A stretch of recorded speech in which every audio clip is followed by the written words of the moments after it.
Hello guys, இன்னைக்கு நம்ம அந்த மேஜிக் ஸ்டோரியோட பார்ட் 2 தான் பார்க்க போறோம். வாங்க வீடியோக்குள்ள போலாம். சிறந்த நண்பரின் மாயப்பள்ளி கதை பகுதி 2. அத்தியாயம் 2. மாயாஜாலம் தொடங்குகிறது. ஜாக் பயந்து போனான். அவனால் என்ன நடந்தது என்று புரியவில்லை. எனக்கு தெரியாது சார், அது தானாகவே. ஜாக் திணறினான். மிஸ்டர் ஹார்வார்ட்ஸ் கவலையுடன் ஜாக் அருகில் சென்றார்.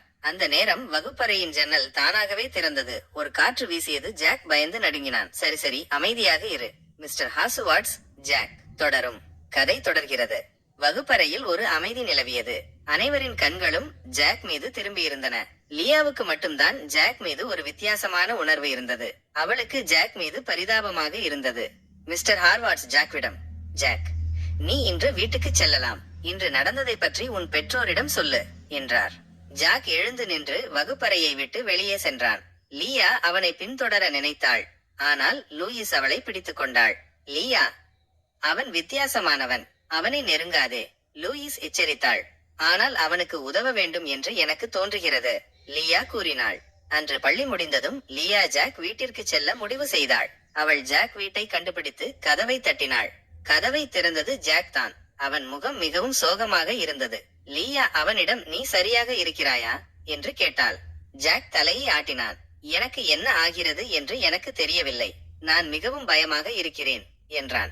லியா ஜாக்விடம், நான் உனக்கு உதவ விரும்புகிறேன், நாம் சேர்ந்து இதை சமாளிக்கலாம் என்றாள்.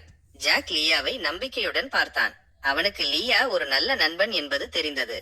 அன்று இரவு லியா மற்றும் ஜாக் இருவரும் ஜாக் வீட்டின் பின்னால் உள்ள தோட்டத்தில் உட்கார்ந்திருந்தனர். லியா ஜாக்விடம், நீ எப்போது இந்த மந்திர சக்திகளை உணர ஆரம்பித்தாய் என்று கேட்டாள். ஜாக் தன் கடந்த காலத்தை பற்றி லியாவிடம் கூறினான். அவன் சிறு வயதிலிருந்தே வித்தியாசமாக உணர்ந்ததாகவும் தனக்குள் ஒரு மர்மமான சக்தி இருப்பதை உணர்ந்ததாகவும் கூறினான்.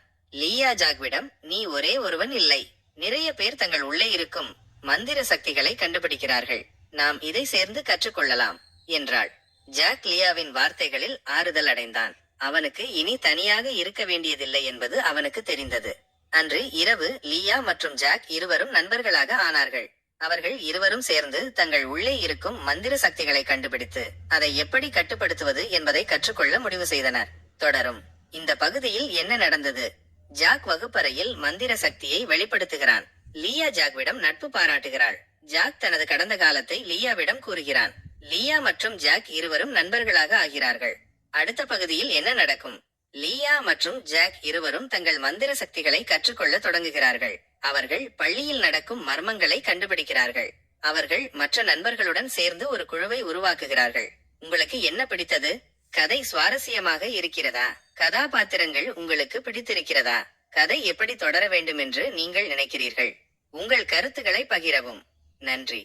குறிப்பு: இந்த கதை தொடர்ச்சியாக எழுதப்பட்டு வருகிறது. உங்கள் கருத்துகள் மற்றும் பரிந்துரைகளின் அடிப்படையில் கதை மேலும் வளர்க்கப்படும். ஸ்டோரியோட பார்ட் 3ல நாளைக்கு உங்களை மீட் பண்ணது. ஸ்டோரி உங்களுக்கு பிடிச்சிருக்கா இல்லையா சொல்லி கமெண்ட்ல எங்க கூட ஷேர் பண்ணிக்கோங்க. அடுத்த பகுதியை தொடர்ந்து கேட்க இந்த வீடியோ லைக் பண்ணுங்க, சப்ஸ்கிரைப் பண்ணுங்க, அந்த பெல் ஐகானை கிளிக் பண்ணுங்க. அப்பதான் நான் போற வீடியோ நோட்டிஃபிகேஷன் வரும். இந்த வீடியோ உங்களுக்கு ரொம்ப பிடிச்சிருந்தா உங்க ஃப்ரெண்ட்ஸ் அண்ட் ஃபேமிலிக்கு ஷேர் பண்ணுங்க. இந்த சேனலை சப்ஸ்கிரைப் பண்ண சொல்லுங்க.